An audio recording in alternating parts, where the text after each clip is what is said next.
Bueno, muchísimas gracias a todas las personas que se conectan a esta hora en esta entrevista que le voy a hacer a Yesid Arteta.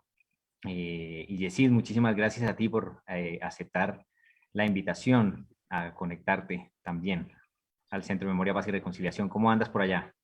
Bueno, un poco, gracias José por esta invitación. Bueno, un poco de frío porque parece que se avecina un frente por aquí, por el Mediterráneo y las cosas, esta mañana cuando salí por allí había un viento bastante fuerte y parece que la temperatura tiende a bajarse en estos días. Es un poco raro, pero bueno, como dicen por aquí en España es lo que hay. Muchas gracias por la invitación. Un saludo a todo el equipo que te acompaña del Centro de Memoria y bueno, estamos aquí para hablar un poco sobre ese tema que has planteado sobre la cárcel modelo, ¿no? Sobre la cárcel modelo, pero antes de entrar en el tema más específico de la cárcel, yo creo que es necesario empezar esta entrevista no con una biografía tuya, sino en particular con lo que tienes que ver tú con las cárceles del país. Eh, Antes de hacer esta entrevista veía yo varios videos, algunos intentos de documental que se han hecho sobre tu vida y yo mismo caí en cuenta de que siendo muy cercano a ti, por muchísimas conversaciones que hemos tenido, por muchísimas cosas, no he logrado dimensionar lo que significa la vida de Yesid Arteta, habiendo transcurrido, habiendo estado durante tantos años en las cárceles y en cárceles que son tan fuertes. Yo mismo no he dimensionado eso. Y entonces veía las entrevistas y yo decía, este señor estuvo en La Dorada, estuvo en La Picota, estuvo en La Modelo, estuvo en La Tramacúa.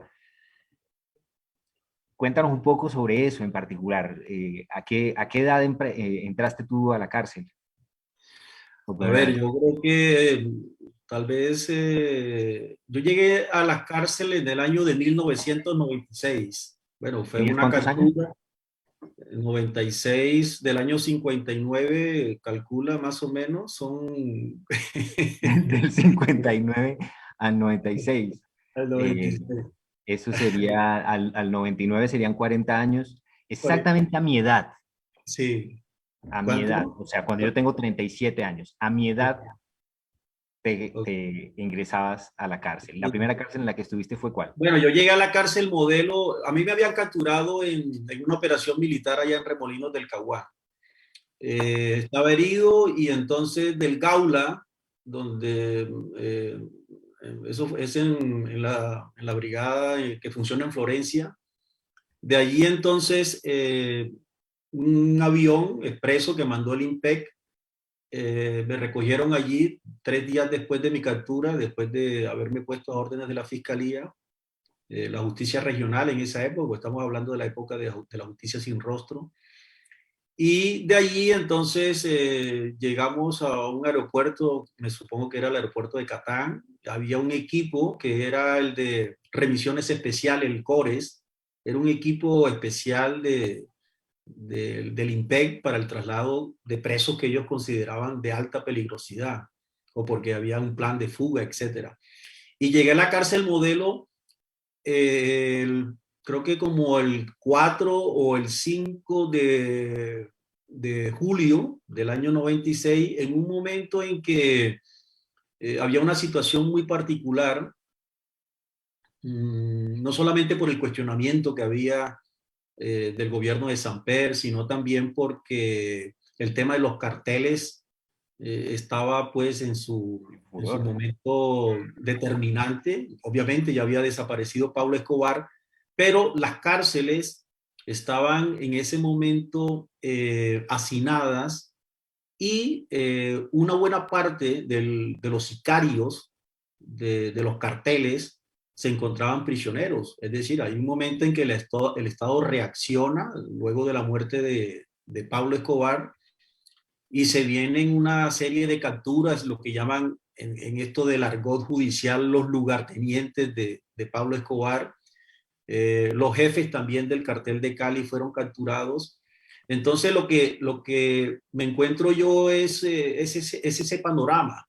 Y apenas estaban llegando los primeros guerrilleros porque luego esto se va incrementando en la medida en que el conflicto se fue incrementando, hubo más capturas y, y años después fue la llegada de los paramilitares, cuando hay un periodo que llamaríamos como de años de impunidad, donde prácticamente el Estado no coloca su red sobre los paramilitares, pero ante las presiones tanto nacionales e internacionales, se ve obligado a realizar capturas y van llegando posteriormente los paramilitares.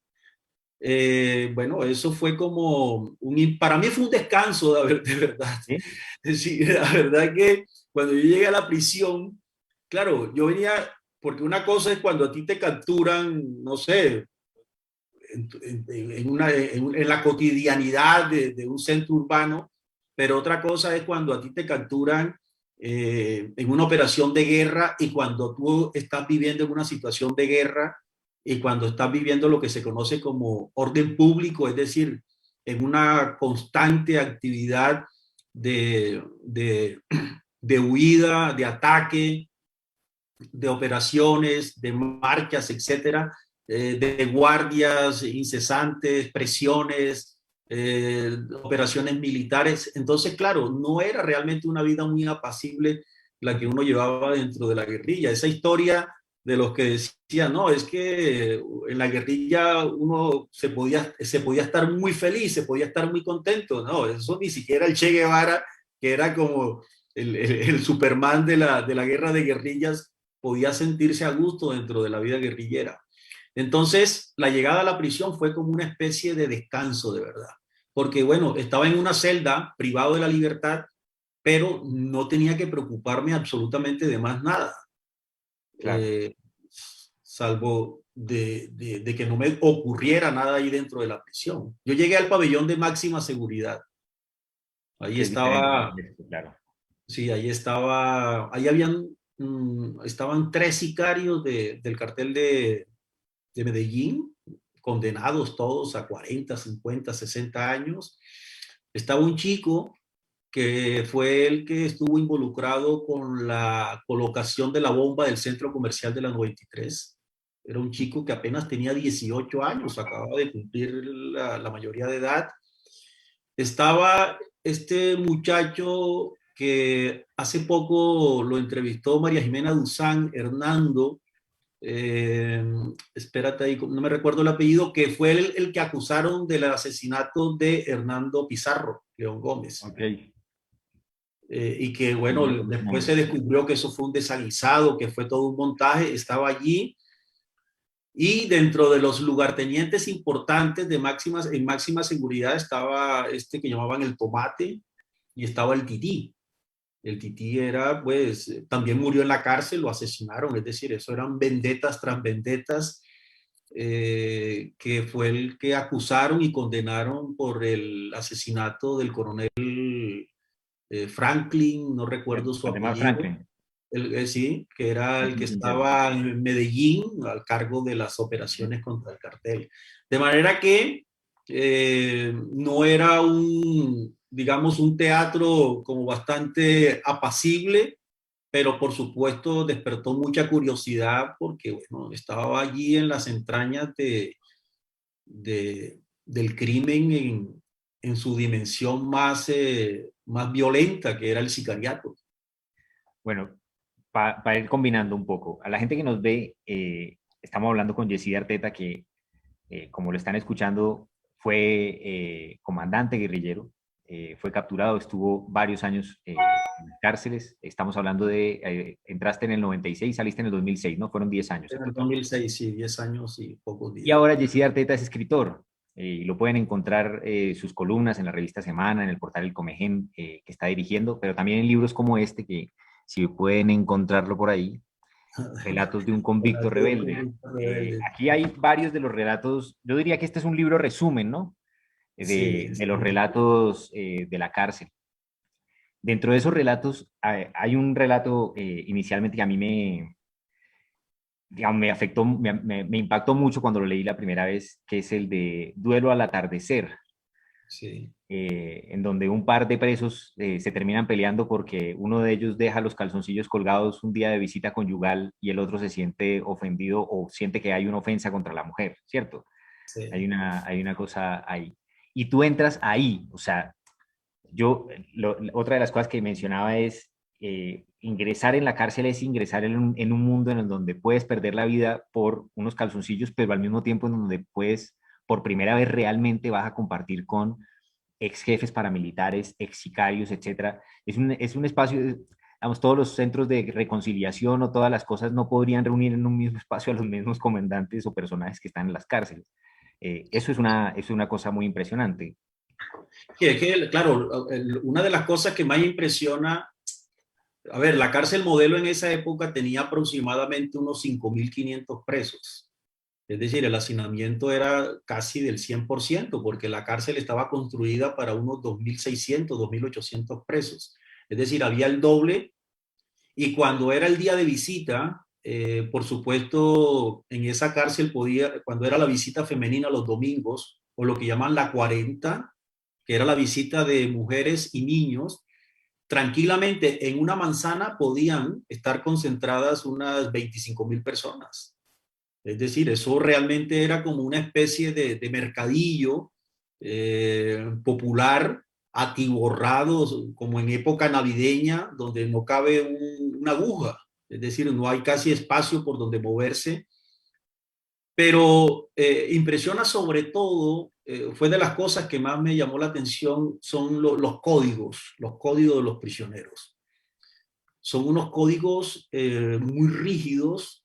Hay veces que pareciera que no tuvieran ningún tipo de coherencia, pero por supuesto hasta el mundo, hasta el bajo fondo crea su propia coherencia. Por ejemplo, es usual que uno vea en estas películas de prisiones que cuando llega una persona un poco timorata a una prisión, lo que él siempre está pensando es que va a entrar y lo van a violar y le van a quitar todas las cosas. Es decir, es posible que le puedan quitar las cosas, pero de ahí a que lo vayan a violar realmente es algo que es irreal, porque en eso los presos comunes son muy cerrados. Tanto así que cuando, digamos, a una persona medio se la acusaba del delito de violación de una menor, un menor en Bogotá o en cualquier ciudad, eso producía un impacto porque la mayoría de esos presos eran padres de familia, ¿ya? Pero el tema de este relato, de esta lucha absurda en la cual ambos perecieron, es decir, uno murió instantáneamente porque fue apuñalado en el corazón y el otro recibió una puñalada aquí en el costado que después le afectó órganos sensibles y murió llegando al hospital. Pero estaban peleando precisamente por eso, porque era domingo y en el código de los presos hay como varias normas que no están escritas, pero que se saben que por razones consuetudinarias. Una de ellas es que ningún hombre puede estar haciendo demostraciones de hombre ese día. Por ejemplo, tú no te podías colocar una camisa, por ejemplo, donde estuvieras mostrando los hombros, es decir, una camisa de basquetbolista, donde Magasiza le llaman. eso, para que estuvieras mostrando tu musculatura, porque el resto de presos que tienen sus hijas o sus esposas, sus compañeras, etcétera, pueden ver como que está tratando de mostrarse, de posar y de buscar algo. Segundo, no se pueden colocar bermuda, es decir, tampoco puedes mostrar las piernas, ¿ya? Porque también se mira como una provocación. No se puede mirar a una mujer, salvo que sea tu compañera, más de un determinado, tiene que ser una mirada rehuyéndola siempre. Ya.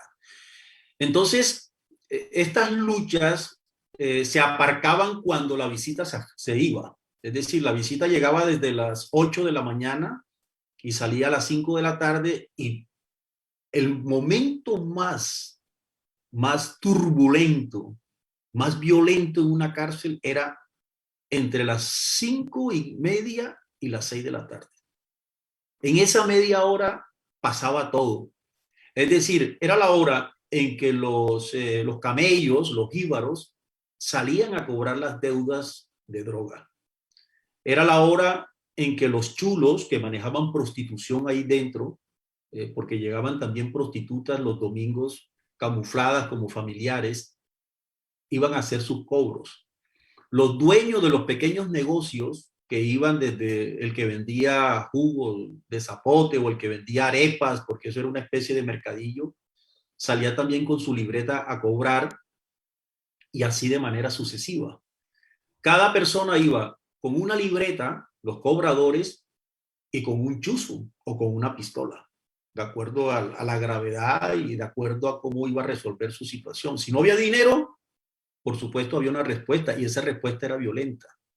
O si había lo que llaman, nosotros decimos en Barranquilla, una murga, había lo que llaman un visaje entre dos personas, dos presos en el día de la visita, solamente se miraban y estaba claro que inmediatamente se fuera la visita, ya había un pacto para resolverlo en una lid que podía ser a cuchillo o bueno, de cualquier manera. Entonces, esos códigos realmente eran muy duros. Nosotros como guerrilleros, claro, nos organizamos como fuerza, ¿no? Porque por dos razones principales. La primera, porque necesitábamos proteger a nuestra gente. Es decir, en una prisión, por ejemplo, en el patio 1 o 2, que era donde estaban los guerrilleros, donde estábamos los guerrilleros, habían aproximadamente unos 2.500 presos, de los cuales la mayoría eran homicidas, eran secuestradores o asaltantes de las bandas más importantes que en esa época hacían de las suyas en la ciudad de Bogotá. Entonces, esas bandas son pequeñas, pero están organizadas, ¿ya? Y muchos de nuestros combatientes eh, llegaban a la ciudad por primera vez y llegaban era a una cárcel. Por ejemplo, el caso de un campesino, un chico joven que nunca ha salido de la vereda, que se incorporó a la guerrilla, lo capturaron en una operación militar, un miliciano, lo hirieron. De allí, del campo, donde habrá visto 3 o 4 carros que no conoce una carretera, lo trasladan a la capital de la República, a un medio urbano, pero al sector más degradado del mundo urbano. Entonces, ese cambio podía ser fatal. Nosotros perdimos, y te lo digo, no perdimos en el sentido físico, sino en el sentido mental, jóvenes que pasaron la línea y terminaron convertidos en delincuentes allá adentro, porque no fueron capaces, digamos, de mantener su línea, su tabla de valores, ¿ya? Sino que la traspasaron. Y eso era una de las tareas que teníamos nosotros de manera cotidiana, es decir, de cómo no se nos fueran dañando, y efectivamente se nos dañó mucha gente, porque hay gente que descubrió, por ejemplo, el dinero en la cárcel. Claro, eran jóvenes que entraron a la guerrilla donde no se maneja dinero, salvo el financiero para las tareas, y de pronto allá le llegaba algún dinero o podía manejar una pequeña actividad, una lavadora, bueno, cualquier cosa, y esto se podía volver en un problema. Y lo segundo, para proteger la seguridad y también impartir una educación. Nosotros organizamos un bachillerato, digamos, diferenciado del bachillerato general que había en la cárcel. Claro, teníamos dentro de los guerrilleros varios que venían de las estructuras urbanas, que eran licenciados en matemáticas, licenciados en filosofía, en historia, etcétera, que trabajaban incluso como profesor, que eran educadores, y establecimos un bachillerato haciendo las validaciones y bueno, todo lo que correspondía a los parámetros establecidos por la cárcel. ¿Ya? Recientemente, a partir de que Ginés Bedoya eh, tuvo la audiencia de su caso frente a la Corte Interamericana y todo el escándalo que significó que por primera vez el abogado del Estado colombiano recusar a todos los magistrados, ha salido de nuevo la contextualización de la modelo como ese lugar en donde, además de toda esta dinámica que uno podría más o menos acercarse a ella a partir de relatos como el tuyo, que además son excepcionales, pues hay mucho más allá.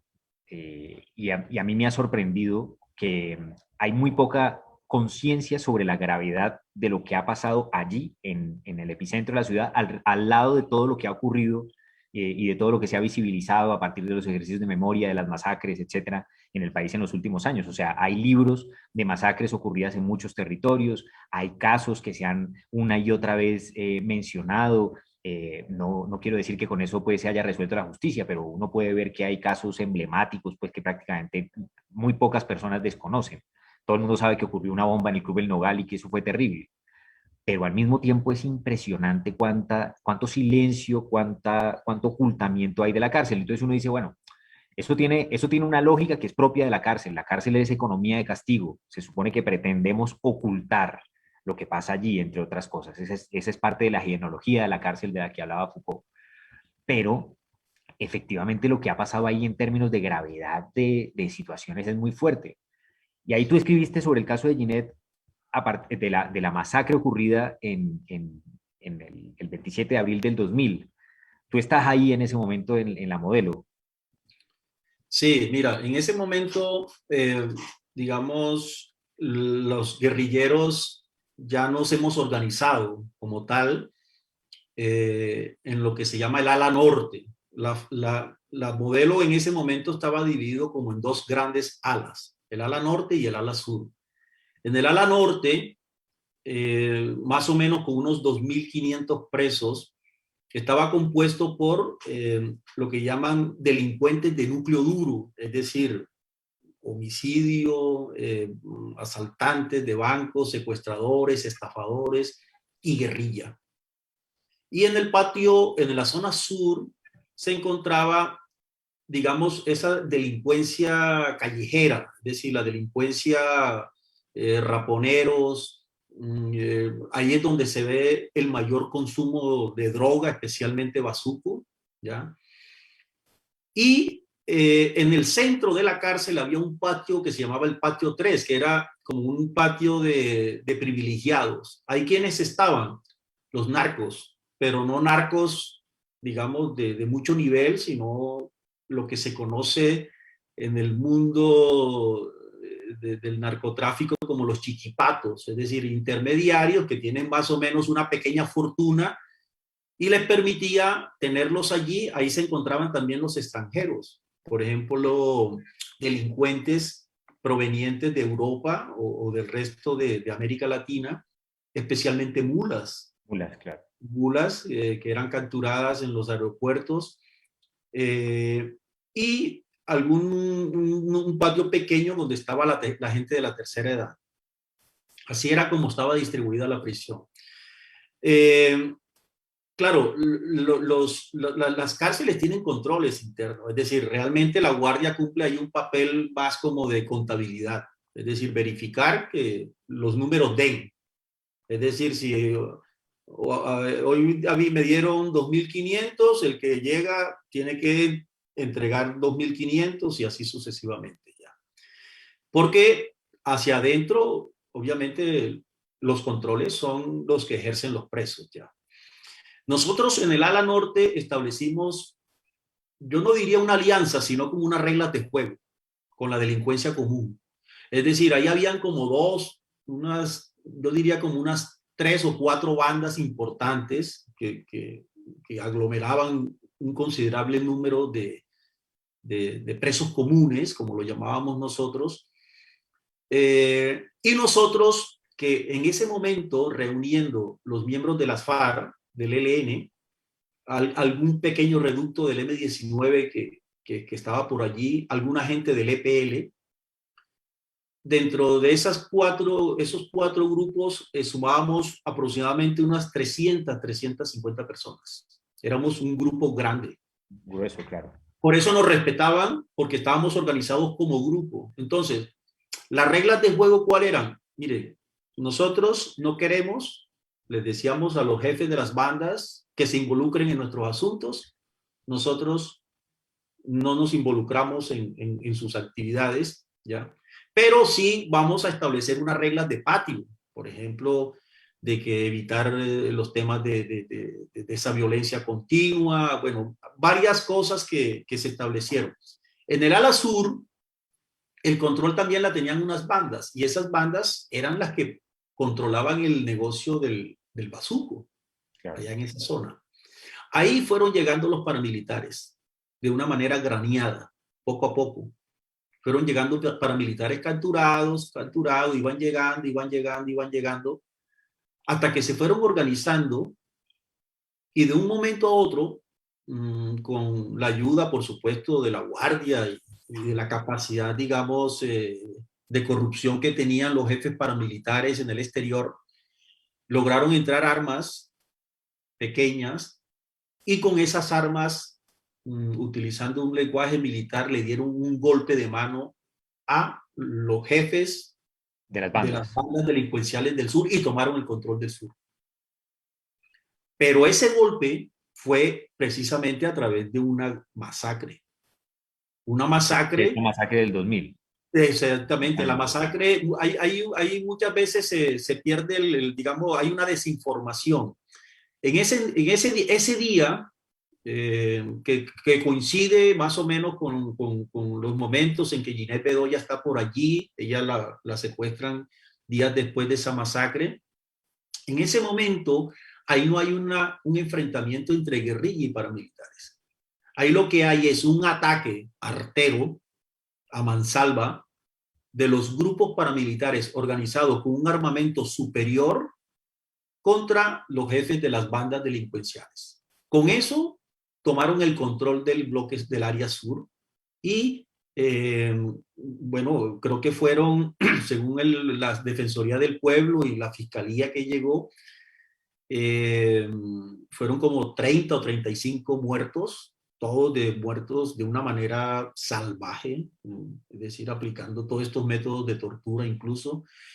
Eh, y lo más terrible de todo esto fue que nosotros en el norte, claro, escuchábamos, claro, es decir, Exacto, mientras ocurría eso. tú estábamos ahí a la expectativa, pero todo estaba ocurriendo allá, es decir, y no hay manera de pasar de una ala a la otra porque eso está atravesado por una serie de esclusas y hay un pasillo central que era el que dominaba la guardia, ¿ya? Y ahí es imposible hacer ese paso de un lado a otro.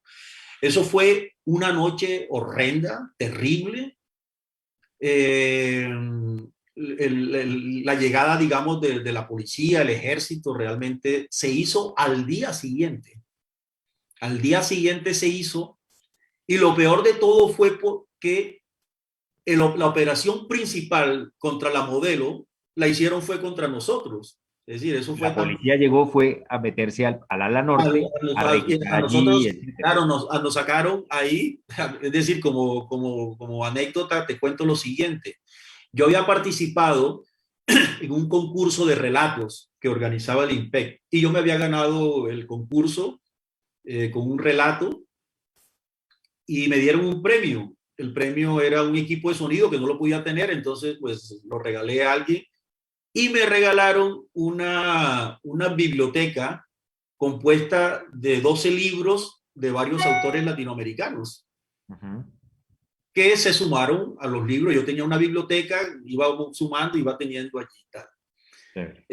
Cuando se produjo ese allanamiento, entonces a nosotros nos sacaron a todos con desnudos, nos sacaron a los 1.500 presos en pelotas todos, nos fueron sacando y nos fueron revisando y nos echaron hacia la cancha de fútbol. ¿Ya? Y desde la cancha de fútbol, nosotros observábamos cómo iban realizando la operación. La celda mía era en un cuarto piso y claro, es decir, para mí era doloroso ver cómo desde arriba iban lanzando los libros hacia abajo, iban lanzando la ropa. Es decir, fue un acto realmente digamos, de arbitrariedad absoluta, de destrucción absoluta de todos los enseres, ¿ya? Eh, Cuando hubo la orden ya de retornar a las celdas, el IMPEC y la policía seleccionó como unos 10 o 15, 10, 12, 15 presos. Entre esos estaba yo. Del ala norte y lo seleccionó para Del ti. ala norte. Sí, entonces de ahí, en ese momento, eh, y a otros 4 o 5 compañeros nos sacaron de la modelo. Es decir, yo salí con lo que llevaba encima, yo perdí todo lo que tenía, mis libros, bueno, mis fotografías de familia, mis recuerdos familiares, todo eso lo perdí, mi ropa, todo lo que tenía lo perdí. Y de allí nos trasladaron hacia las instalaciones de la Dijín, ¿ya? Y ahí en la Dijín estuve un mes, ¿ya? Y luego ahí sí me trasladaron a, bueno, ya a la prisión, a la alta seguridad de la Picota, de ahí a la Tramacúa. Pero lo Pero esa sacaron ¿para fue qué? ¿Por qué? O sea, porque, claro, ellos decían que era necesario tener el control sobre la prisión, sobre las prisiones, y que se supone que nosotros éramos unos alteradores de la situación, porque en ese momento, en la cárcel Modelo, habíamos creado nosotros una especie de mesa de trabajo. Esa mesa de trabajo, de alguna manera, también servía como de desfogue a toda la crisis carcelaria, porque, claro, era una situación de amotinamientos continuos, no solamente en la Modelo, en todas las amotinamientos cárceles en estaban en el Picota, en el momento, Bar claro. de Bellavista. Recuerdo yo que el periódico El Tiempo en esa época dedicó varios editoriales. Enrique Santos Calderón, que era columnista del Tiempo con la columna esta Contraescape, escribió por lo menos 2 o 3 columnas sobre lo que estaba pasando. Y el gobierno, en este caso creo que era el gobierno de Pastrana, Parmeño Cuellar era el ministro de Justicia, que era un hombre dialogante, un tipo con una visión democrática, que fue de las personas que cumplió un papel importante para desmontar la justicia sin rostro, que era todo un mar de arbitrariedad. Entonces, el, digamos, la mesa de trabajo era como una especie de puente que tenían las autoridades carcelarias para poder, digamos, neutralizar buena parte de lo que estaba pasando en las cárceles. Esas mesas se constituyeron en todo el territorio nacional. Incluso el IMPEC más o menos le dio como una mínima reglamentación. Estatus. Eran un estatus y eran representaciones por patio. Entonces, claro, yo era el presidente de esa mesa. Claro, era una mesa compuesta principalmente por presos sociales, por presos comunes y unos cuantos guerrilleros que estaban allí. Pero los presos comunes en estos casos siempre, es decir, ellos creen que meterse en eso es meterse en otro lío, entonces más bien delegaban en los miembros de la guerrilla todo lo que era la interlocución, porque decía, bueno, estos son los que saben hablar, estos son los que pueden más o menos orientar esta cosa, y nosotros pues hacemos lo que ustedes digan en este caso ya. Y de esa forma fue que las autoridades policiales, la fiscalía, etcétera, se ensañó sobre la mesa de trabajo. Y como yo era el presidente y los otros que estaban allí, también se llevaron varios presos sociales y de ahí lo sacaron. Luego, creo que a los 2 años, creo que al año y medio, ya yo estaba en la Picota. Ahí sí hubo un enfrentamiento entre guerrilla y paramilitares. Ahí sí los paramilitares lanzaron un ataque Contra desde el guerrilla. sur contra el norte, que ese fue el segundo enfrentamiento. Ese sí fue un enfrentamiento entre guerrilla y paramilitares. En la Pero bueno, modelo. de eso no te puedo decir nada porque ya yo no estaba Ya, allí. Yo ya te estaba había en sido la... ahí. Pero Sí. me gustaría detenerme aquí un segundito, porque yo te escucho, en primer lugar, digo, hay muchísimas cosas de las que cuentas que me parece que son, como diría uno, síntesis de la realidad nacional condensadas en una cárcel, un país entero metido ahí. Cuando dices, cuando cuentas sobre la forma como los presos comunes asumen la delegación de los espacios de negociación, me parece que es un poco como si casi uno podría hacer paralelos entre cómo funciona la política y la democracia, ¿no? Cómo la gente también delega para desentenderse. Hay una serie de cosas que me encantaría uno poder desarrollar con toda la calma. Pero hay una en particular que me parece muy interesante y es que cuando yo estaba preparando esta entrevista me encontré con dos notas de prensa, la que había hecho el programa Los Informantes y la que había hecho El Tiempo.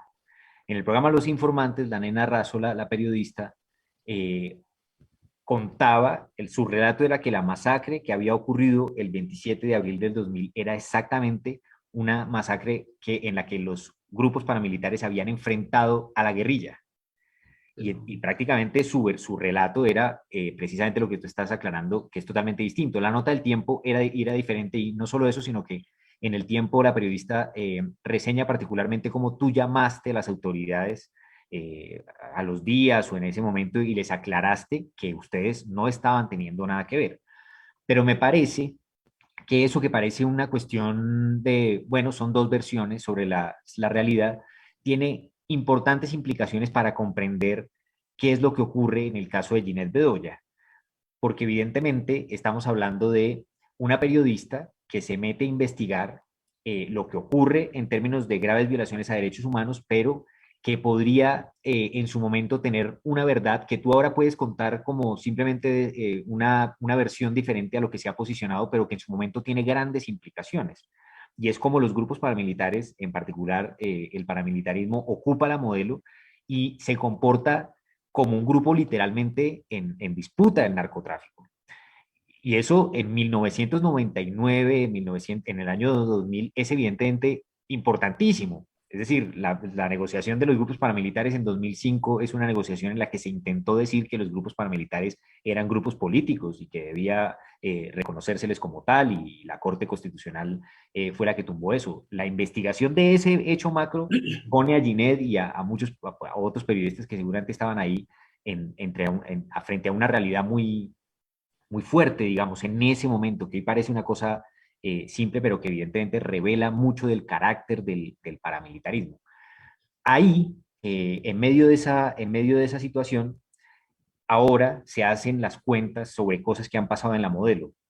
Yo no sé si tuviste el informe que hizo el periodista Juan David Laverde ahora para Noticias Caracol, recientemente, imagino que sí. En ese informe, el periodista dice, ocurrieron tres masacres, una de estas, la del 27 de abril del 2000, e incluye también la que ha ocurrido ahora en marzo del 2020, el año pasado, que ya vamos a hablar de eso. Habla de 110 homicidios, otras cifras son mayores, entre el 99 y el 2003, 110 personas, dice, habla de torturas, como diría uno, túneles construidos para secuestrar allí gente a la que tenía deudas y torturarla literalmente con diferentes técnicas, descuartizamientos, uso de cianuro, decapitaciones, todo ocurriendo, que es la parte que me parece también más escabrosa, todo ocurriendo aquí, en el corazón de la capital de la República. Y eso dice mucho sobre la realidad del conflicto, es decir, si uno logra dimensionar lo que pasa en una institución, que una cárcel es una institución, y logra darle el peso que es, pues también tiene que en ese sentido adquieren significado muchos otros acontecimientos, lo que ocurre en el campo, lo que ocurre en las guerrillas, lo que ocurre en las montañas, lo que ocurre en muchos lugares. Esa verdad de las cárceles, ¿tú crees que tiene que salir a la luz o más bien pensarías, miren, no hablemos tanto de eso, que eso ya en función de la reconciliación del país es algo que no deberíamos tocar tanto? ¿Tú cómo ves esa cantidad de información acumulada en el problema de la cárcel modelo, cómo debería jugarse? Sí, no, yo creo que todo esto hay que ponerlo a la luz pública. Es decir, esto hay que darlo a conocer a la opinión pública, porque en realidad la modelo se convirtió como una especie, digamos, de teatro en la que se resolvían todas las pugnas internas dentro de los sectores más importantes del narcotráfico, especialmente, y del mismo paramilitarismo. Eh, digamos, ¿por qué se concentró tanta violencia ahí en esa cárcel? ¿Por qué hubo tanto secuestro? ¿Por qué hubo tanta extorsión ahí dentro? ¿Por qué hubo tantas matanzas allí en ese lugar? Porque la muerte, por ejemplo, de Rodríguez Gacha, deja lo que llaman esos vacíos en las que los que están en la segunda línea entran en una disputa por ocupar el primer lugar o el puesto relevante dentro de una organización. Pero además de eso están los bienes. Es decir, porque estamos hablando de fortunas y todavía seguramente existen esas fortunas que son realmente fortunas infinitas.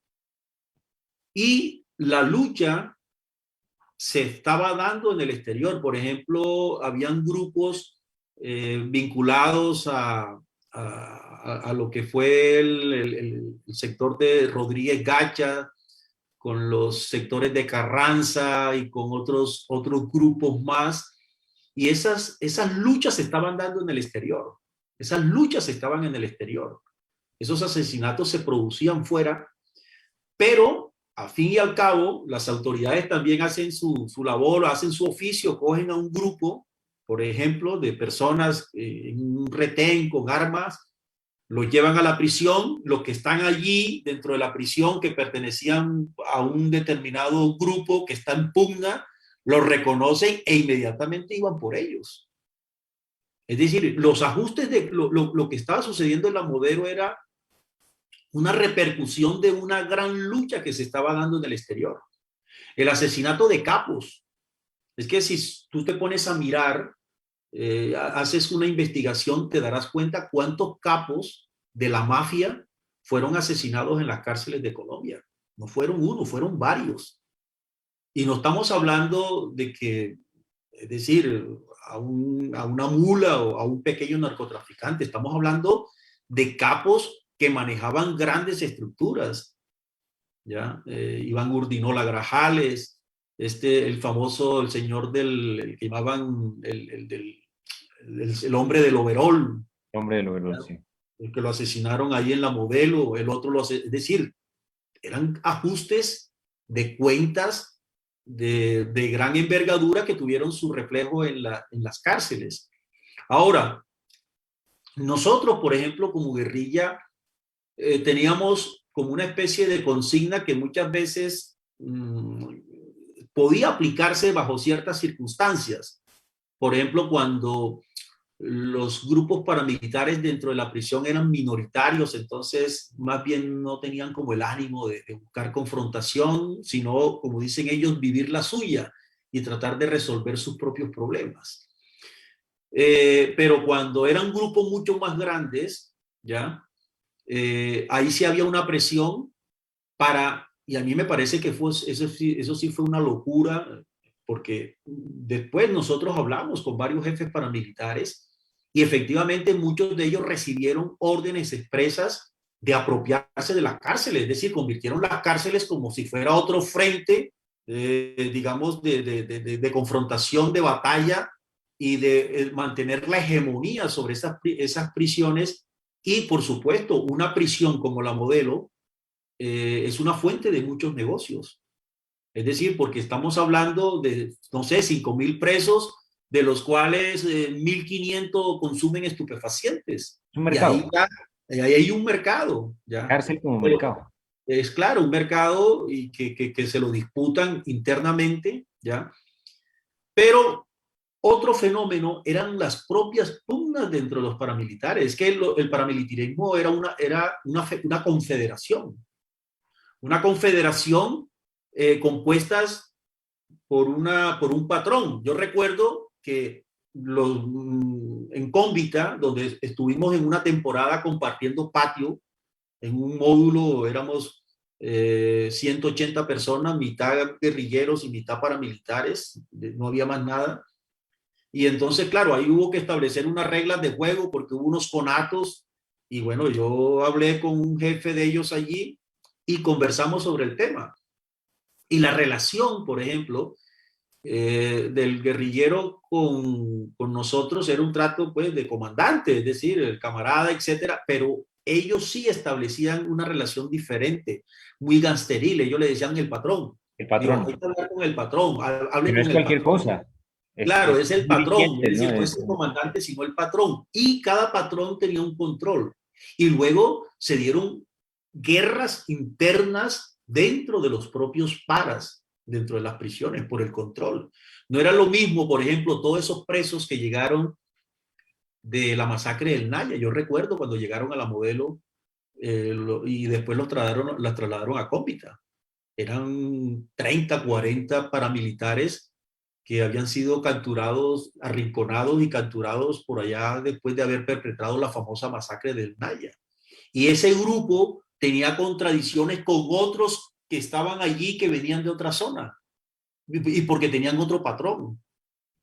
Entonces, claro, la cárcel se convirtió en eso, en un escenario para continuar todo lo que estaba sucediendo afuera, pero en un espacio donde no hay retaguardia, en un espacio donde no hay población civil, ya la población civil en este caso eran los presos comunes, ya en su mayoría también con sus prontuarios, pero con muy poco deseo de estar allí en un sitio donde la vida no valía un centavo.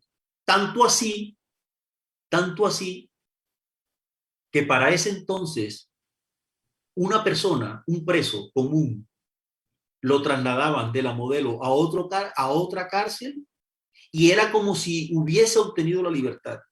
Fíjate tú, pasar de ahí a otra cárcel. a otra cárcel era la sensación digamos, de alegría de su rostro, a pesar de que iba a continuar con la pena en otro lugar, era de que por fin, así se escuchaba, por fin salgo de este matadero. ¿Tú dirías que en términos sociales, digamos, por tus relatos, podría uno establecer que hay cárceles peores desde el punto de vista de las condiciones en las que vive el preso, ¿no? No sé si la Tramacúa podría ser la peor en términos de Sí, las sí, condiciones, sí, por sí. el calor, pero dirías que en términos sociales es la que tiene las peores condiciones reales del país. Sí, yo creo que, claro, por todo lo que resume en sí, por todo lo que ha pasado allí, creo que es como de las peores cárceles en el mundo. Sí, hay cárceles en otros lugares del mundo donde hay incluso hacinamiento peor, superior, por ejemplo, a las cárceles de Colombia, pero sin embargo, hay otro tipo de cultura, digamos, es decir, y no se presentan ese tipo de situaciones que habían en Colombia. Ahora, la capacidad de intimidación. Es que una cosa es, digamos, un director de una cárcel o un oficial de la Guardia Penitenciaria que tiene que lidiar con un preso común, con un delincuente, con un raponero, y otra cosa es tener que lidiar con alguien que tiene un ejército en la calle, ¿ya? Con alguien que tiene la capacidad de enriquecerlo a él en un tris o matarlo si le da la reverenda gana. Entonces, claro, ahí se da una situación de la guardia en ese momento asumen un papel subalterno, un papel de agachar la cabeza, recibir la dádiva, que es mejor que cumplir a rajatabla todo el código penitenciario, porque en la medida en que yo aplique el código penitenciario, me voy a ganar es un problema y voy a involucrar a mi familia y voy a perder de pronto mi vida. Efectivamente, hubo casos en ese tiempo, especialmente en Valledupar, donde fueron asesinados guardianes y esos asesinatos luego fueron reivindicados por miembros del paramilitarismo porque consideraron que esos guardianes estaban maltratando o castigando a paramilitares que estaban presos. Sí, esa condición en la que se encuentran, hablas de los guardianes del IMPEC en las cárceles, pero creo que también es relevante para analizar, por ejemplo, la situación de la policía en muchos de los barrios en Bogotá. Una de las explicaciones que me parecía que era relevante tener en cuenta, por ejemplo, para explicar lo que ha pasado el 9, 10 y 11 de septiembre del año pasado, que sobre eso se están haciendo procesos de esclarecimiento, es a qué presiones están sometidos esos policías que están ahí, aparentemente nunca hay, y esa es la condición ambigua, ¿no? Como que tienes una necesidad de exigencia de que la policía, el guardia se comporte según los preceptos, los estándares, etcétera, pero al mismo tiempo tienes el poder fáctico real que controla y que tiene el poder real y es muy difícil de asumir. Em, Ahí fíjate, algo que a propósito que comentas policía, a veces se me había olvidado lo siguiente. Entre el patio 1 y el patio 2 había como un pasillo, un corredor. Ese corredor se conocía como el CAI, un centro de atención inmediata, se conocía el CAI. ¿Quiénes estaban allí? Todos los miembros de la fuerza pública, los que presos de la estaban fuerza pública. de la fuerza pública condenados o sindicados por delitos comunes, es decir, no por, digamos, faltas al código militar, etcétera, sino por delitos comunes. Entonces, ese pasillo en la cual, no sé, había, yo creo que casi más de 150 miembros de la fuerza pública, entre policía, militares, eh, tenían una protección, no diría una protección especial, sino que estaban encerrados de tal manera que no tuvieran contactos, por supuesto, con los delincuentes comunes. Pero se notaba en algunos casos en la que algunos de esos miembros de la policía hacían parte de una banda. Es decir, tenían a sus camaradas allí dentro y por tanto no lo podían tratar como sucede en las películas. Tú sabes que en las películas, en las series, casi siempre cuando llega un policía, inmediatamente los presos se amotinan y lo atacan porque se supone que es el enemigo que los combate en la calle. Y por tanto, ahí es el momento de ajustar las cuentas. Pero en estos casos se notaba un ambiente como de camaradería, ¿ya? Y por supuesto también militares que simplemente estaban por un homicidio, por ejemplo, alguien que, no sé, borracho, cogió y mató a otra persona en una discusión, o un tipo que mató a su esposa, ya un sargento de la policía o del ejército, y obviamente estaba pagando un homicidio. Entonces, esos vínculos que uno muchas veces, hay veces las series de televisión parecieran traídas pues de los cabellos de los guionistas, pero en los últimos años, claro, hay mucho más rigurosidad Han porque se ha afinado, afinado. claro, entonces uno se encuentra, por ejemplo, como The Wire, la serie esta The Wire, ya, que es un clásico, Bueno, pero es que esa es una y serie. entonces uno ve todos esos vínculos en lo que prácticamente es un círculo vicioso por la base, pero por lo bajo, porque arriba, al final de cuentas, no sucede nada. Mira, por ejemplo, cuando uno habla de los de arriba, digamos, porque esa estratificación también se muestra en la prisión, cosa que eh, yo considero como indignante para una sociedad democrática. Uno, por ejemplo, puede asumir posturas frente a lo que es la política norteamericana en materia de política exterior, etcétera, pero hay unas cosas como la siguiente, y es que en los Estados Unidos el magnate más poderoso va a una prisión donde van los presos que estaban haciendo de las suyas en la calle. Es decir, no hay ningún tipo Sí, de sí. consideración especial. Eso en Colombia no existe. En Colombia, los delincuentes de cuello blanco, es decir, aquellos que se han apropiado de dinero, que han saqueado las arcas del Estado, siempre han tenido unos privilegios, han tenido unos espacios especiales. Ellos Siguen han siendo privilegiados tenido, en las cárceles, sí. son unos privilegiados en las cárceles, tienen unos, pero además de eso, la manera como, la manera como se comportan frente a la pena, es decir, un delincuente, un preso común, a final de cuentas, considera que pasar a la prisión eso hace parte de los gajes, ¿ya? Y se Claro. resigna, no le gusta, por supuesto, que lo cojan y que lo condenen, pero a final de cuentas eso como muescas que hay en la cacha del revólver, ¿ya? Entonces, él sabe que tiene que comportarse como tiene que ser y no va desmoronarse frente a la circunstancia.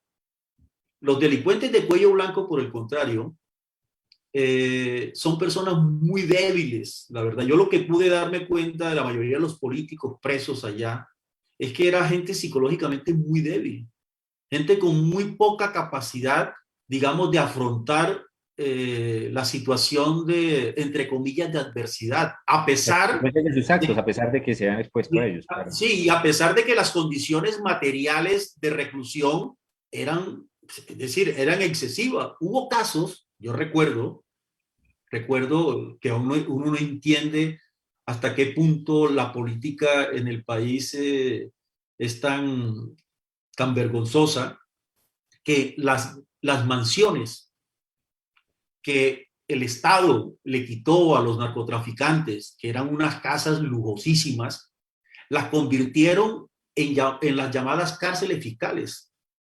Ahí estuvieron recluidos políticos, contralores, procuradores, senadores, alcaldes, es decir, gozando de unas villas que antes habían sido los narcotraficantes y teniendo casi que una vida mejor que la que tenían en sus propias casas, en sus residencias habituales.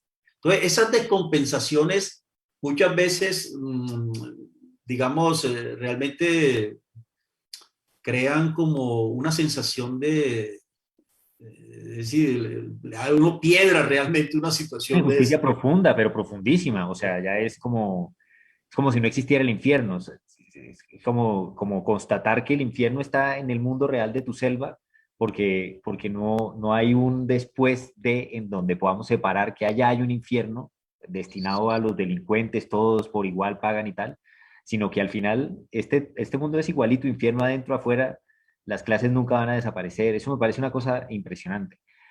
Y decir, en esta última parte yo quería preguntarte por ti como, como escritor o como individuo también en medio de estas circunstancias.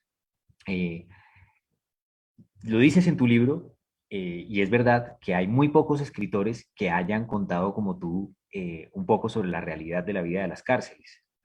Menos aún mencionas un Álvaro Mutis, creo, o a Gonzalo Arango, que trataron esos temas en sus obras, pero ninguno de los dos estuvo preso, hay que decirlo. Bueno, Buti estuvo unos días en la cárcel de Lecumberri, en México. Ok, ok, bueno, Sí, pero por una cuestión hay un delito ahí raro, hay una medio estafa, no se sabía qué era. exacto, pero ninguno fue preso como tú, con todo el tiempo, con toda la experiencia que significó eso. Eh, y en uno de tus escritos dices, me voy a permitir leer y me parece muy bonito compartirles porque creo que también es bien interesante si pueden encontrar ese libro de relatos de un convicto rebelde. Y así cuando está cumpliendo 9 años en la cárcel, escribe un texto que a mí me parece el mejor de los relatos sobre la vida carcelaria, de un día en la vida del prisionero 29, en donde a las 5:20 de la mañana dices, 9 años a bordo de mí mismo. La prisión es el reino de la estática y del tiempo marchito. Solamente la muerte o la libertad conjuran este círculo absurdo.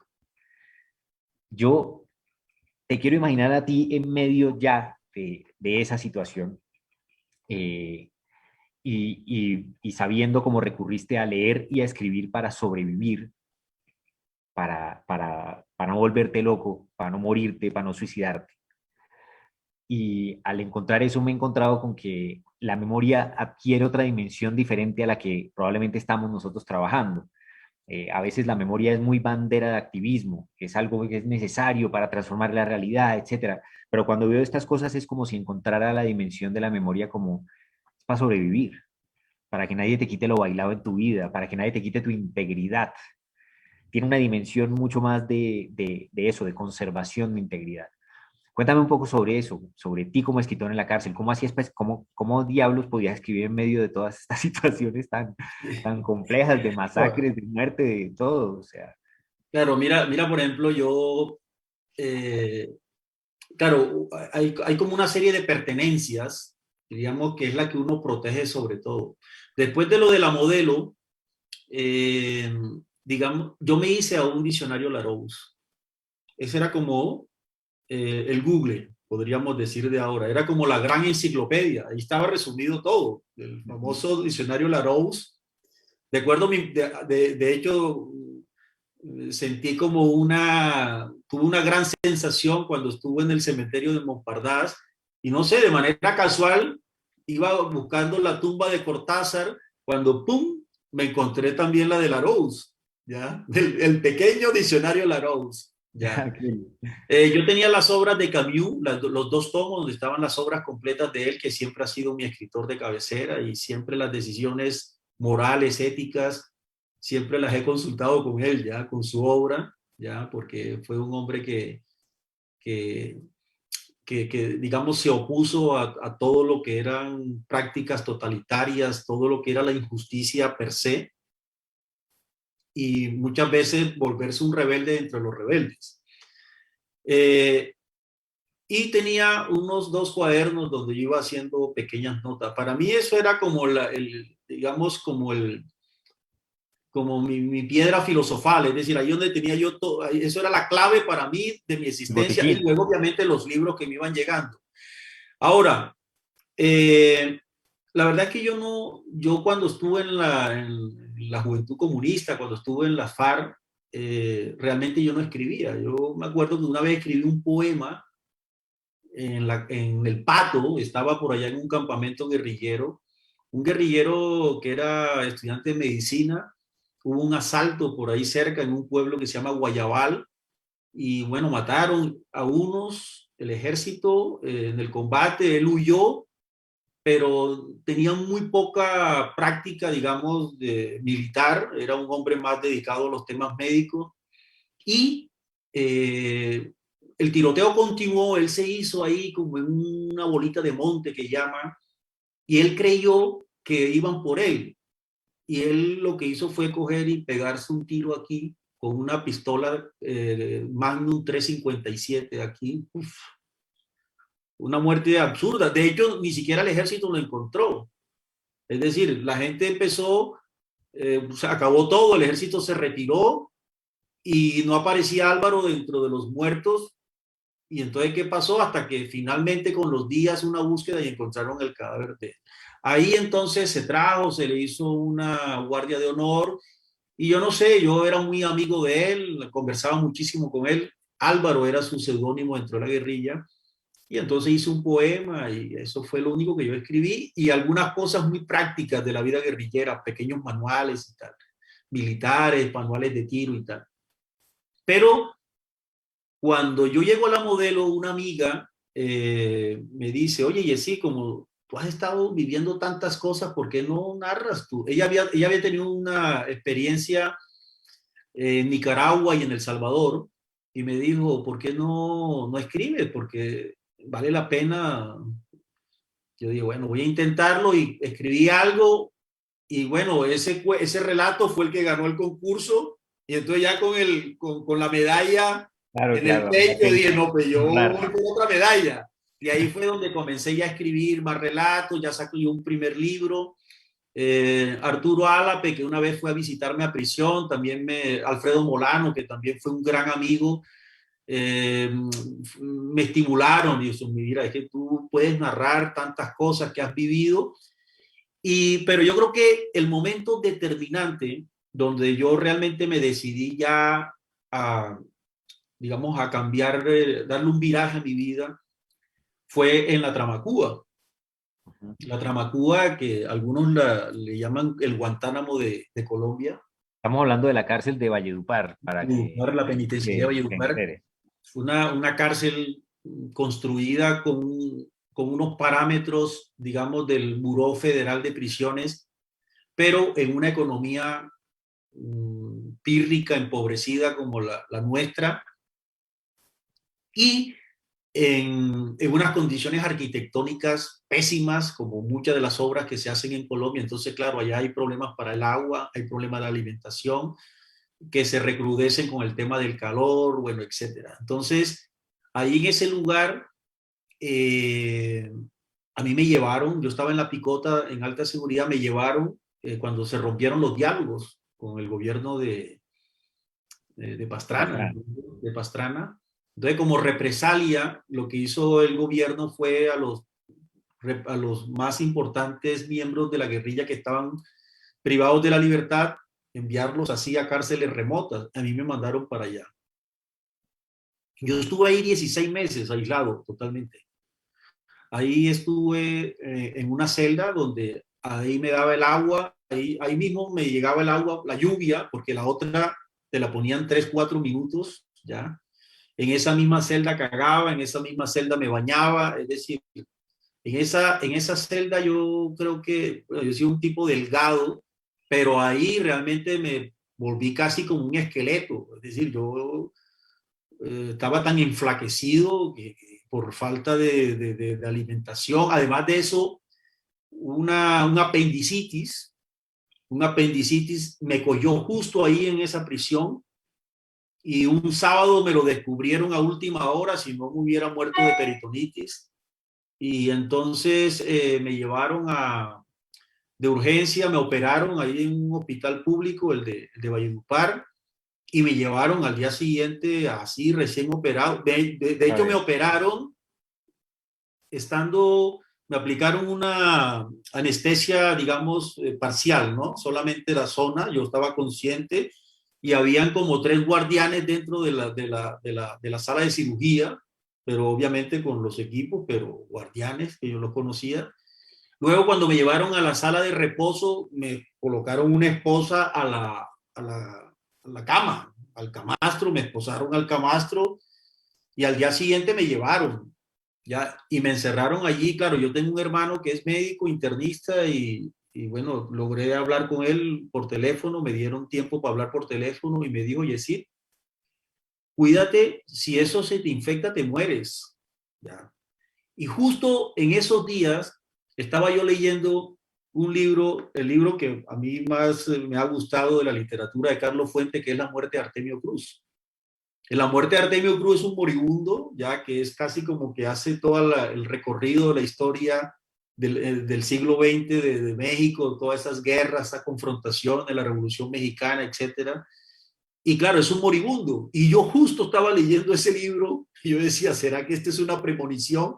Al final, bueno, salí como pude, me superé allí físicamente, pero bueno, pero ahí se produjo un asesinato. La guardia mató a un preso. La Tramacúa. Sí, y ahí fue donde yo escribí ese libro que se llama La Tramacúa. Ese libro lo escribí yo en unas condiciones realmente deplorables, podríamos llamarlo así, casi como en mínimos. ¿Por qué? Porque solamente tenía derecho a un blog y unos lápices que me dejaban entrar allí. Entonces, claro, yo tenía que escribir, borrar y volver a escribir y tal. Obviamente tenía mi diccionario Larousse allí. Y entonces lo que hice fue reconstruir ese asesinato, utilizando una técnica, bueno, que es la literatura no ficción, que es la novela reportaje, que es esta escuela de los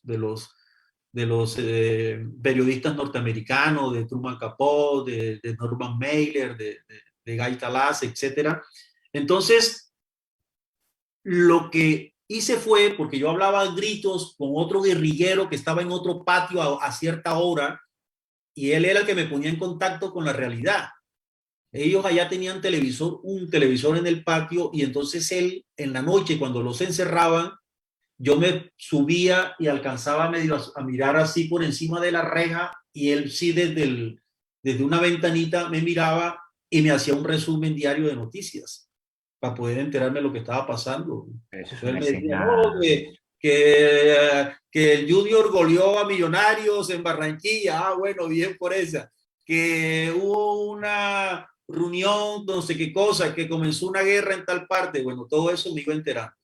Entonces, él me fue pasando daticos, y con un preso que era el que me traía la comida, que traía la comida en un carrito, me iban mandando unos papelitos, eso sí, como en las películas, unos papelitos con datos específicos de cómo, y sobre esos papelitos, sobre esos datos, y que yo había visto por coincidencia al preso antes, porque me llevaban a esa hora a la enfermería, lo encontré allí y hablé con él unos minutos, pude hacer una reconstrucción de ese crimen, A punta de papelitos. de papelitos, y escribí el libro a lápiz.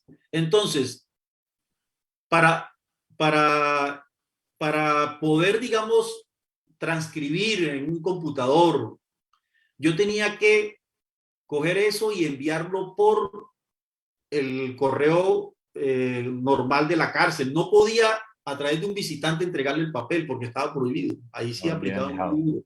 Entonces, claro, ahí me tocaba hacer 2 copias para Porque no se mandar podía eso, perder, porque claro. ese correo muchas veces se perdía, no llegaba y tal, hasta que esa persona no tuviera, yo no podía borrar acá y asegurarme que ya estaba en buenas manos. Entonces, una amiga por allá, que era la esposa de un amigo mío, me hizo el favor, iba transcribiendo y Tú tienes que luego hacer me lo dos copias a mandaba. mano. ¿Ah? Tú tienes que hacer dos copias a mano. A mano, sí, 2 copias a mano en lápiz, en Escribir lápiz. 2 veces, lo mismo. 2 veces lo mismo. Entonces, así poco a poco fui sacando capítulo por capítulo, hice 11 capítulos, ya, con estilo, sí, estilo novela reportaje, todo era cierto, con algunas licencias literarias, por supuesto que me tomé, y luego la obra la publicaron yo estando en la Tramacuba. Entonces, claro, eso fue un revuelo porque los acusados estaban allí de prisioneros, estaban de guardianes todavía.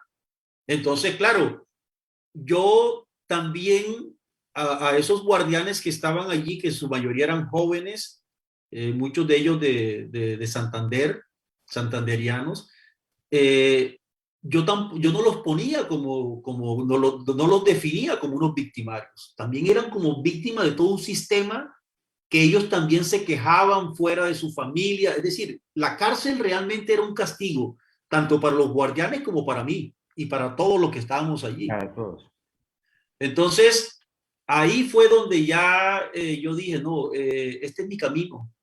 Y luego ya cuando me trasladaron a Cómbita, en un helicóptero desde el batallón La Popa, el batallón de La Popa estaba allí, me subieron, bueno, me colocaron en esos traslados, sí colocaban cadenas aquí, una cadena sobre la cintura y colocaban grilletes. Es decir, para mí fue duro esa vez cuando el guardián me dijo, vamos a poner los grilletes. Entonces, claro, yo me resistí. Es decir, yo me resistí. Bueno, ya yo estaba esposado de los brazos y tenía la cadena en la cintura, pero los grilletes ya era como, es decir, tú todo esto lo relacionas históricamente, tu formación, a una cuestión que tiene que ver con la esclavitud, el La esclavitud, sí, sometimiento. no, no, no, Me no puedo, rebelé. no Yo puedo le dije, no, degradarme a esclavo. yo no.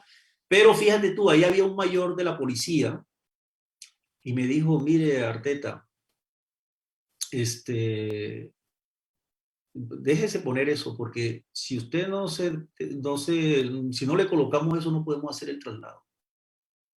Y yo creo que usted lo que más quiere es salir de este hueco, ¿ya? Es decir, fue una especie ahí como de chantaje, pero en realidad, entonces acepté, me llevaron a Cómbita y en Cómbita, claro, ya estaba en un patio y también adquirí el hábito de poder escribir en medio del ruido. Ahora, claro, ahora Y ya se te uno quitó eso, ya no puedes se escribir va con el como, ruido. uno nos vamos aburguesando, que tenemos que trabajar en silencio, que donde nadie nos interrumpa. Pero ahí en Cómbita escribí otro libro más de La locura y otros crímenes, que es como una novela ahí medio entre novela negra. Sí, sí. Y esa novelita la escribí yo allí en medio de presos jugando a dado, otros jugando a microfútbol, gritando, la guardia, el escándalo, y yo me concentraba y escribía, obviamente también todo a mano, porque ahí no tenías... Entonces, desde allí yo dije, no, por aquí es ya, y la verdad es que ya ese hábito, descubrí ese hábito y bueno, ahí quedé con esto y aquí estamos. Yesid, te- digamos, cualquiera que te conoce a ti hoy en día y que conoce sobre tu compromiso, todo lo que escribes, la forma como hablas de la paz, etcétera, le costaría mucho imaginar que has pasado por todas las cosas que has pasado. No quiero decir que uno pueda salir indemne pues de esas cosas y no se trata de subvalorar, pero al mismo tiempo se necesita mucha entereza. La cárcel, 10 años, el pasar por la modelo, etcétera, a tu humanidad, o tal vez, digamos, y te hago la pregunta personal para querer hablar un poco sobre el resto de los presos. que me parece que es también la cuestión. ¿La humanidad qué? Es decir, eso... Claro, eso es digamos, yo creo que a mí la vida por ejemplo, la vida guerrillera me humanizó por un lado, pero también me deshumanizó por otro. Y lo mismo la prisión. Es decir, ahí yo descubrí, bueno, las historias de lo que eran cientos de jóvenes, porque los presos la mayoría son jóvenes. Eh, Conocer, digamos, todo lo que era lo que había debajo como dicen, toda la suciedad que hay debajo de la alfombra, me permitió, me permitió eh, descubrir la literatura, explorar esa mina, seguir esa beta, una beta que me enriqueció espiritualmente, me enriqueció moralmente y me dio fuerza para resistir, para, digamos, establecer como una especie de una voluntad de hierro para poder aguantarse allí en esos calabozos donde, claro, son 12 metros cuadrados de libertad. Es decir, y con una cuestión que en el caso mío era un agravante, y era que no tenía, como debe ocurrir en cualquier estado democrático, en la que tú dices, tú estás condenado a tanto y vas a salir tal día si cumples tanto de pena física, si realizas actividades para descuento, etcétera. Para mi caso, eso era imposible porque, claro, cuando llega el gobierno de Uribe, los fiscales de bolsillo de esa época, lo que hacían era, cuando tenía mi libertad por pena cumplida, me armaban otros 2 procesos y con eso me tenían 2 años.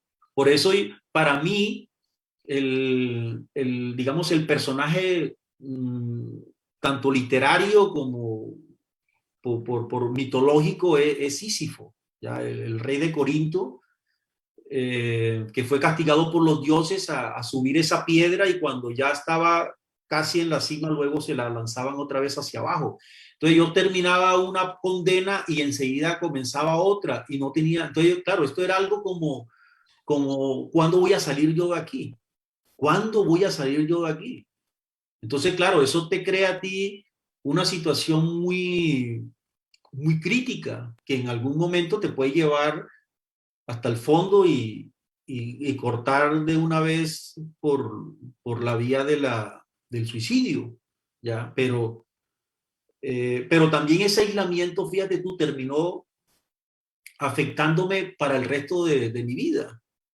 Eh, una psicóloga ya me dijo, mira, Jessy, cuando una cosa es estar en la cárcel, no sé, un año, 6 meses y tal, y otra cosa es estar más de 5 años en una cárcel, y más en las condiciones en que han estado ustedes los últimos 6 años, que han estado solos en pabellones de aislamiento.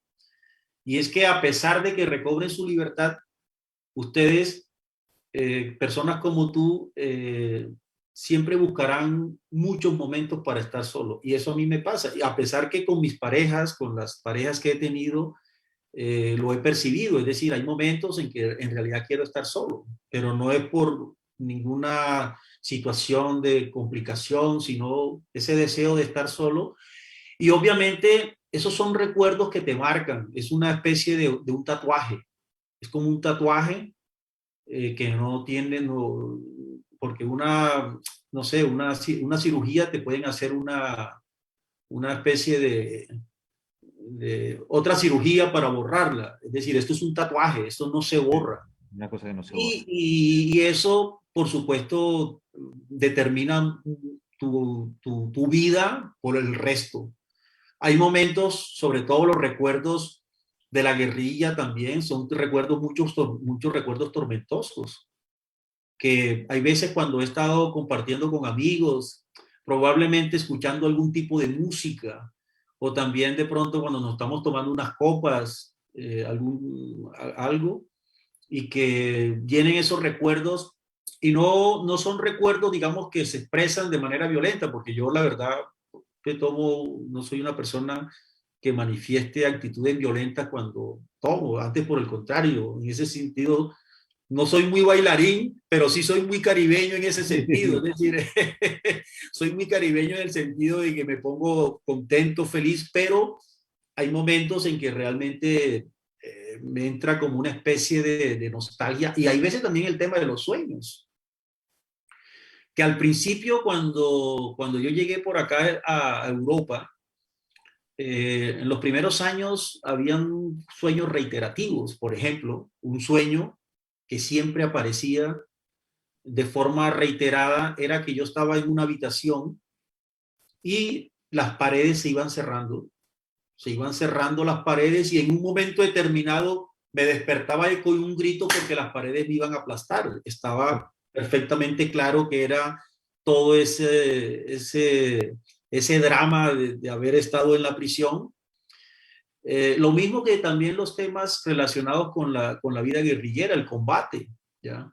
El combate, bueno, un poco menos al principio también, pero fíjate, cuando estaba en la prisión, cuando llegué, sí, llegué a la Modelo, por ahí pasan helicópteros.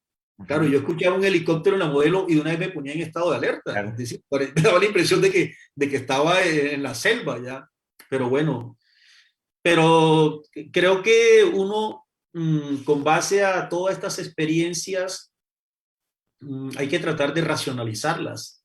Es decir, no llevarlas, pues digamos, o convertirlas en un drama, pero tampoco eh, creer que esto no lo puedes también tú transformar. Para mí, yo lo que pienso es que es absurdo decirlo, es una ironía decirlo, pero esas experiencias a final de cuentas me enriquecieron, porque haber pasado por ellas me dieron mucho conocimiento, me dieron elementos para entender mejor la condición humana, para incluso resolver.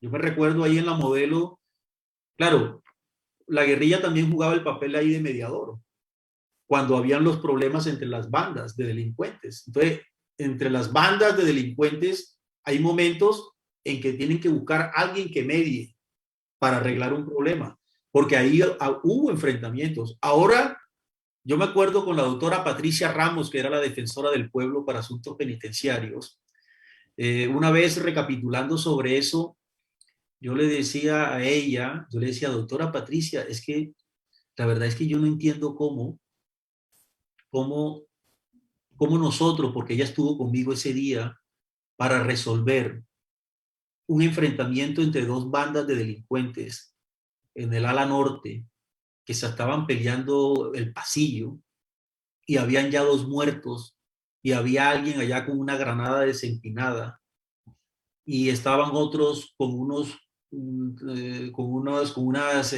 martillos que habían traído de los talleres derribando un muro para entrarle a ese otro grupo. Entonces, claro, eso iba a tener iba a haber una masacre realmente. Entonces, la doctora Patricia hizo un primer contacto allí con alguien que tenía un teléfono allá, entonces ellos dijeron, bueno, si es la guerrilla la que entra, y claro, y la guerrilla tenía nombre propio, es decir, Yesid. Si Yesid Claro. sube, entonces, claro, yo subí con la doctora Patricia con una bandera blanca, es decir, con una bandera, y entonces apenas entré al pasillo, ellos encerraron, y le metieron candado. Entonces ya yo quedé con ellos allí, con el grupo que estaba siendo atacado. Entonces imagínate tú, ahí yo tenía que resolver eso Seguro, sí claro. o sí. Y si Entonces no, yo no decía, sale. es decir, ¿cómo era posible que yo en ese momento estaba exponiendo mi vida por unos tipos que estaban, digamos, no desarrollando una lucha social ni una lucha política, sino que estaban, peleándose las migajas de los negocios de la delincuencia, ¿ya? Tal cual. Y entonces, claro, cuando te empiezas a recapitular eso, decía, pero es que realmente esto era muy absurdo, ¿ya? Era muy absurdo, pero bueno, también eso lo cuentas y se alcanza a sentir la huella de... A mí me encanta ese concepto que últimamente lo repito mucho, el del orgullo doloroso, ¿no? Porque al final entraste con la bandera y saliste. Esas son cosas que Sí, quedan también en el espíritu como, resolvió como y se resolvió. reconfortando la integridad. Tendría muchas preguntas para hacerte. Yo creo que me va a tocar hacerte otra entrevista después, porque también hacemos esto muy largo Sí, sí, y de sí, ya pronto no, vamos dando. pero creo que ahora en esta conversación hemos logrado tener, sobre todo, y bueno, gracias a tu voz, a muchas cosas, eh, panorama sobre tu vida como, bueno, en la memoria, en esto que estamos intentando hacer desde el centro, pero también un panorama importante sobre la cárcel modelo que creo que debe empezar a ser más parte claramente de la reflexión y el debate público en el país. Más allá de lo que haya exigido, de lo que Sí. exija Ginés Bedoya, tiene que ser parte de lo que estamos Pero yo viendo. quiero acabar, fíjate tú, José, yo quiero acabar porque, claro, sobre esto hay como polémicas que hacer con la cárcel modelo. Mira, por ejemplo, Ah, aquí hay bueno. un caso paradigmático que es la cárcel modelo aquí de la ciudad de Barcelona. Ujú. Una cárcel que después de 103 años fue cerrada y en este momento es lo que se llama, es un espacio de memoria. Es decir, es un complejo del tamaño de la Es del mismo cárcel tamaño. modelo de Bogotá, casi con las mismas características, por era el concepto ese de panóptico, etcétera. Incluso el modelo eh, penitenciario de Colombia fue casi copiado del modelo español en su estructura, etcétera. Y ese es un espacio, es un espacio. Ahora, claro, el problema en Colombia es decir, bueno, ¿y ahora qué, y dónde metemos todos estos presos? Si ya tenemos un problema, ¿dónde los metemos?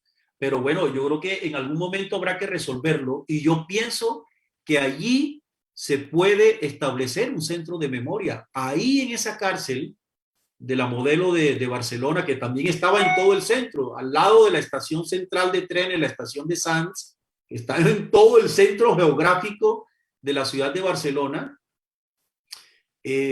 Allí hay centros de documentación, se hacen recorridos, se cuentan las historias, se muestran los, es decir, están desarrollando todo un proyecto de gran envergadura que recoge los grandes hitos, momentos, las brutalidades, las torturas, los fusilamientos que hubo ahí en esa prisión.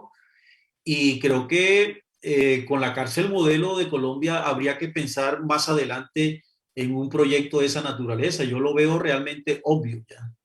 Mira que diciendo esto, yo cuando he escuchado a Ginette planteando este tema del centro de memoria, le doy toda la razón a su caso porque conozco su caso en particular, pero solo a partir de poder dimensionar más allá de su caso, muchas más cosas de la cárcel modelo, escuchándote a ti, habiendo leído muchas cosas para preparar esta entrevista, etcétera, eh, veo menos exagerado de lo que veía al principio la posibilidad de que habláramos de la cárcel modelo como un escenario a demoler y a construir un centro de memoria, y en cambio le encuentro mucha razón. No sé si efectivamente, digamos, el No, convertirlo en un centro de memoria me parece José, que, incluso ni siquiera demolerlo. sino Es decir, mantenerlo claro, precisamente para... esta modelo de aquí para no la han formas. demolido. Es decir, Claro. están las rejas, están los calabozos, las áreas de castigo, las aulas. Es decir, es Sí, como, pero tiene otra dimensión. Uno alcanza a dimensionarlo diferente y dice, uy, no es tan exagerado, al contrario, tiene muchísima justeza plantear ese debate y también me parece que ha sido muy interesante. Voy a hacerte otra entrevista, si me permites, otro un día te día. invito de nuevo porque me gustaría hablar de otro tema, del llamado que has hecho a que todas estas cosas que se hacen de memoria, etcétera, se enfoquen bien claramente en la paz para no seguir repitiendo cosas. Eso alguna vez lo conversábamos y creo que también es una arista muy interesante para conversar. Ahora te dejo a que termines de pasar tu noche y te agradezco Sí, mil. ya voy de trasnochada, ya ahorita amanece por aquí ya. Gracias, Jessy, te agradezco de verdad muchísimo. Bueno, saludos a todos tus amigas y amigos allá y bueno, a todo el equipo del Centro de Memoria y los que van a ver o vieron o están viendo este documental. O Bueno, documental, no, esta entrevista, esta diríamos, ¿no? entrevista. Es como una entrevista. Muchas gracias, Jessy, y Bueno, a quienes pudieron ver esta entrevista también. Les invito a que no solo consigan estos relatos de Jessy Arteta, el convicto rebelde, que es el prácticamente de los pocos, si no el único escritor colombiano que tiene tantos relatos y tan interesantes sobre la realidad de las cárceles, sino que además lean su portal El Comején, que también es un portal muy interesante. el De viernes hecho, cumplimos un año, el viernes, Ah, bueno, perfecto. Cumplimos un año y vamos a tener una edición muy especial que la verdad se la recomiendo para Bueno, listo. para este viernes. Así es. Muchísimas gracias por conectarse a la red del Centro de Memoria, Paz y Reconciliación. Nos vemos. Ok, chao. Las Madres de Soacha estamos hoy aquí presentes con nuestros pendones de la memoria, apoyando a la JEP, donde hemos podido participar y donde hemos podido expresar nuestros sentimientos de duelo, de angustia, de paz y de conciliación. Nosotros sabemos que no son solamente 6.402 crímenes de lesa humanidad. La cifra va subiendo. Estamos confirmando que no fueron hechos aislados como se hizo ver en el año 2008 cuando sucedió el escándalo en Soacha. Con este gran resultado que emitió la JEP, nosotros estamos demostrando que sí fue una práctica sistemática, que sí fueron hechos reales. Nosotros queremos una verdad plena de los que han venido a dar sus versiones y queremos que los altos mandos, así como estamos nosotros hoy de frente con ustedes, ellos puedan estar aquí. Nosotros no somos ninguna víboras, somos madres reclamando justicia, reclamando verdad. Nosotros le estamos pidiendo al gobierno, al Estado colombiano, que responda por la muerte de los jóvenes de Soacha y de todo el país colombiano. Nosotros estamos pidiendo que haya una justicia, que los militares que están implicados en la muerte de toda esa cantidad de jóvenes, que admitan la verdad. Las madres no se rinden, carajo.